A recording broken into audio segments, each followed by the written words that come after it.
Hello students, welcome back to my YouTube channel. इस video में हम लोग एलसीआर सीरीज सर्किट के न्यूमेरिकल डिस्कस करेंगे। सो देखिए क्वेश्चन नंबर 12 इम्पॉर्टेंट क्वेश्चन है, लेकिन सीबीएसई क्वेश्चन पैटर्न के अकॉर्डिंगली मोस्ट इम्पॉर्टेंट है। पंजाब बोर्ड में इस तरह के क्वेश्चन थोड़े कम पूछे जाते हैं, लेकिन अब एमसीक्यूज की फॉर्म में भी पूछे जा सकते हैं। सो ट्राई करो कि इस तरह के क्वेश्चंस आप जरूर करें, क्योंकि जब भी आप नीट के एग्जाम देने जाओगे, जेई के एग्जाम देने जाओगे, तो वो नहीं पूछते कि आप पंजाब बोर्ड के बच्चे हो, हरियाणा बोर्ड के हो कि सीबीएसई बोर्ड के। सो ट्राई करो कि आप सब तरह के सारे तरह के जो न्यूमेरिकल्स है वो एक बार ट्राई जरूर करो। When a circuit element X is connected across a AC source, जब किसी X को एक AC सोर्स के साथ कनेक्ट किया गया, हमने क्या किया, किसी एक एलिमेंट को, मान लीजिए कोई एलिमेंट है X, हमें नहीं पता ये कौन है, ये रेजिस्टर है, इंडक्टर है, कैपेसिटर है, हमें नहीं पता, ठीक है।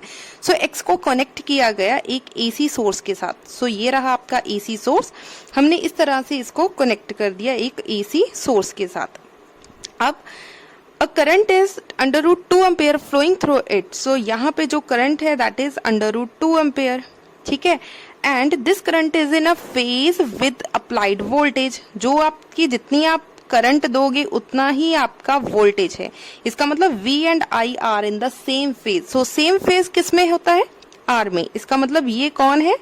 रेजिस्टर। क्लियर हो गया? इसका मतलब फर्स्ट हमें ये पता चल गया कि R कौन है? रेजिस्टर। आगे पढ़िए। When another element Y is connected across the same AC source, हमने एक और यहाँ पर लगा दिया Y, हमें अब ये भी नहीं पता कि Y कौन है। is connected across AC, same current flowing through the circuit. So यही वाला करंट इसमें भी फ्लो हो रहा है। So same करंट फ्लो हो रहा है। So आगे पढ़िए। Which leads the voltage by pi by 2. So graph किस तरीके से बनेगा, ये रहा आपकी वोल्टेज और करंट लीड कर रहा है। सो इस तरीके से कब लीड करता है? In the case of capacitor, ठीक है, in the case of capacitor. So इसका मतलब ये वाला एलिमेंट कौन सा है? आपका कैपेसिटर। सो सी भी पता चल गया कि कैपेसिटर है। यहां से ये पता चल गया कि ये कौन है? CR series circuit. क्लियर हो गया? सो हमें इस सर्किट से पता चल गया कि लीड कर रहा है, वोल्ट करंट हमारा लीड कर रहा है। इस पे भी मैं आपको ट्रिक बता दूंगी कि किस तरीके से आप वोल्टेज और करंट लीड और लैग किस तरीके से इजीली लर्न कर सकते हैं। उसके लिए मैं अलग से वीडियो बना दूंगी।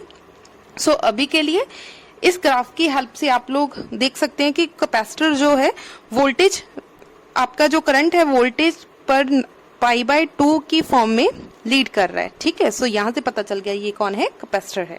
सो फर्स्ट आपका आंसर आ गया। Name the circuit element XY circuit जो आपने बनाया इसका नाम बताओ क्या है। सो पता चल गया this is CR series circuit. Clear हो गया? अब सेकंड पार्ट किस तरीके से करेंगे?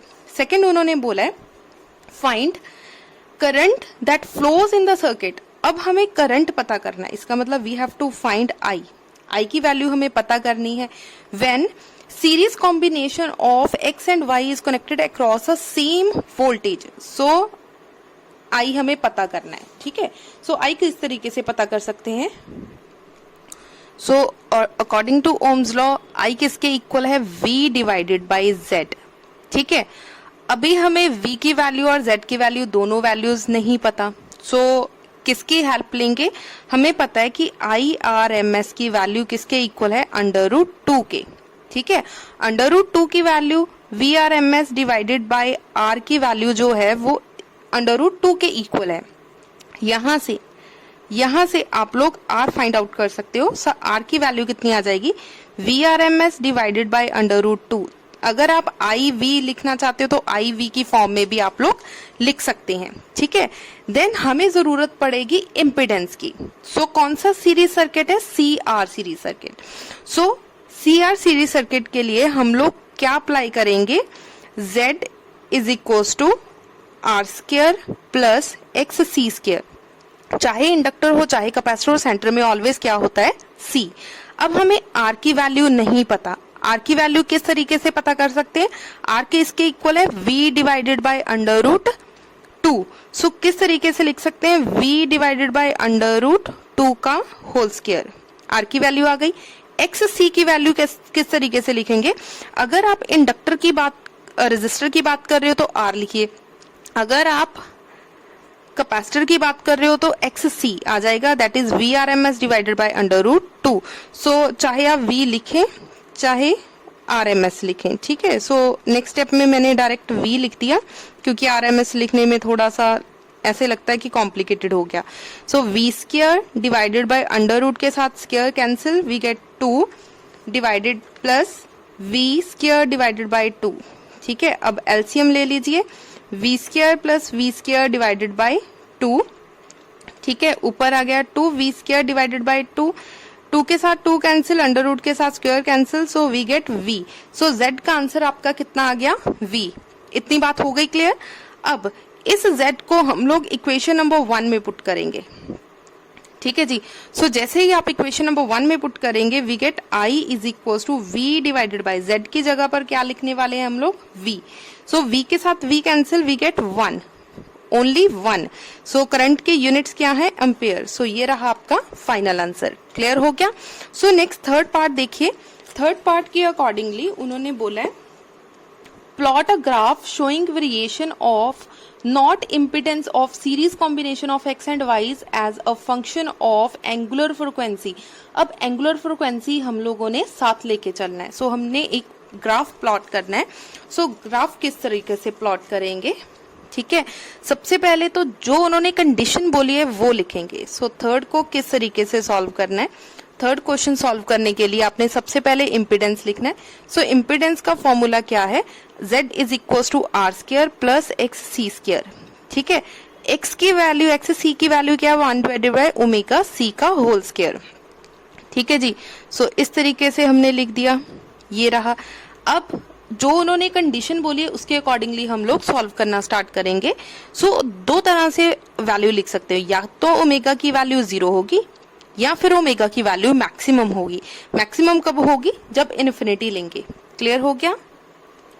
सो जब आप 0 पुट करोगे, यहाँ पे 0 आ गया, 1/0 मीन्स इन्फिनिटी। इन्फिनिटी में कोई भी टर्म जब ऐड करेंगे तो वो इन्फिनिटी ही रहेगा। फॉर एग्जाम्पल 1 करोड़ में अगर आप 10,000 ऐड भी कर दोगे तो वो इन्फिनिटी ही रहेगा। सो इसका मतलब अगर आप ओमेगा की वैल्यू 0 लोगे देन आपकी Z की वैल्यू कितनी होगी? इन्फिनिटी। अगर आप इन्फिनिटी लोगे 1/∞ इक्वल्स टू 0, ठीक है। सो आपकी जो वैल्यू है ये सारी टर्म 0 हो जाएगी। इसका मतलब R स्क्वायर बच गया, स्क्वायर के साथ √ कैंसिल और Z की वैल्यू सिर्फ आ जाएगी R। ये बात क्लियर हो गई कि अगर आप 0 वाली टर्म में आपको लिख के दिखा देती हूँ, 1/∞ मीन्स 0। सो R स्क्वायर बच गया, स्क्वायर के साथ कैंसिल, सो Z की वैल्यू कितनी आ गई? R। सो ये रहा आपका Z is equal to R। So graph किस तरीके से प्लॉट करना है? अब आपने क्या करना है, एक x एक्सिस और एक y एक्सिस लेनी है, ठीक है। इस तरीके से आप सो इस तरफ लीजिए ओमेगा, ठीक है। दूसरी तरफ लेंगे इम्पीडेंस Z। सो हमारी एक ऐसी वैल्यू आ रही है Z is equal to R, ठीक है। Z is equal to R आ रहा है। इसका मतलब मान लीजिए यहाँ पर आपकी एक ऐसी वैल्यू है जो रेजोनेंस मतलब कि स्टैंडर्ड वैल्यू है। अब जब 0 होगा, ओमेगा की वैल्यू 0 यहाँ पे, तो इन्फिनिटी पे आपका Z जाएगा। इसका मतलब इन्फिनिटी मान लो यहाँ पर है, ठीक है। ओमेगा की वैल्यू इन्फिनिटी मतलब बहुत दूर तक जाएगी, तो Z की वैल्यू R मान लो कि ये वाली जो टर्म है वो आपकी R है, ठीक है। मान लो यहाँ तक आएगी। सो आपका ग्राफ इस तरीके से बन जाएगा। क्लियर हो गया ग्राफ किस तरीके से बने। सो हमारे पास सिर्फ 2 वैल्यूज है, इन 2 वैल्यूज की हेल्प से हम लोगों ने ग्राफ प्लॉट कर दिया। क्लियर हो गया जी। सो किसी और न्यूमेरिकल में अगर आपको कोई प्रॉब्लम हो या कुछ पूछना चाहते हो तो आप लोग पूछ भी सकते हो, ठीक है। Thank you so much.